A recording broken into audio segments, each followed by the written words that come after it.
Who taught humanity how to build civilization? For most of human existence, we lived as simple hunter-gatherers. We followed animals. We gathered plants. We left almost no trace behind. Then suddenly, almost without warning, everything changed. Humans began building massive stone structures. We developed astronomy, agriculture, mathematics, writing, and law. But here's the question historians rarely ask. Who taught us how to do all of this? Because across the ancient world, civilizations separated by oceans and thousands of years tell the same impossible story. That beings arrived, taught humanity the foundations of civilization, and then disappeared. What makes this story disturbing isn't just that it exists, but that it exists everywhere. From Mesopotamia to Egypt, from Mesoamerica to the Andes, from India to ancient China, civilizations with no known contact describe remarkably similar figures. Tall, radiant beings, often described as gods or messengers, teachers of law, science, architecture, and morality. These beings didn't demand worship at first, they taught. And once humanity no longer needed guidance, they vanished.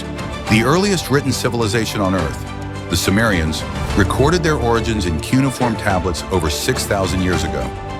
According to these texts, civilization did not arise naturally. It was given. The Sumerians spoke of the Anunnaki, beings who descended from the heavens.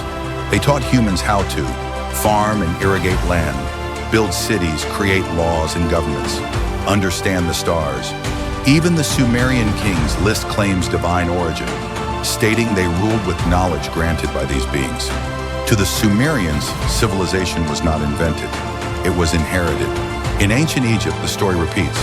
The god Thoth, often depicted as a tall, otherworldly figure, was said to have brought writing, mathematics, astronomy, medicine. He was not born in Egypt. He arrived. Egyptian texts describe a time when gods walked among humans, ruling not through force, but through knowledge. The pyramids themselves, aligned precisely with stars, stand as monuments not just of power, but of understanding far beyond what we assume ancient people possessed. Across the ocean, the Maya and Aztecs tell the same story. They speak of Quetzalcoatl, the feathered serpent. Unlike other gods, Quetzalcoatl was not violent. He taught agriculture, introduced writing and calendars, brought laws and ethical rules. He is often described as tall, pale-skinned, and bearded, unusual features in Mesoamerican art. According to legend, he promised to return, then left across the sea. In the Andes, the Inca spoke of Viracocha. He emerged after a great flood. He created humanity, taught them how to live, built cities of stone. Viracocha walked among humans as a teacher, not a ruler. Then one day he walked away into the ocean, never to be seen again.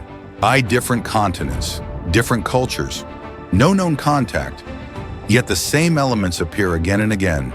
Beings arrive from the sky or sea, teach civilization, disappear once humanity is established. Historians call these myths. But myths don't usually match this closely.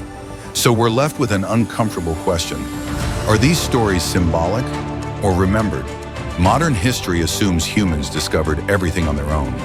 But what if civilization wasn't a straight line? What if humanity forgot something? Ancient texts, monuments, and oral traditions may not describe gods at all, but teachers, misunderstood over time. Beings remembered not for who they were, but for what they gave us.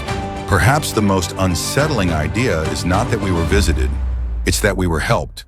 And when the help was no longer needed, they left, leaving behind knowledge, and questions we're only now beginning to ask.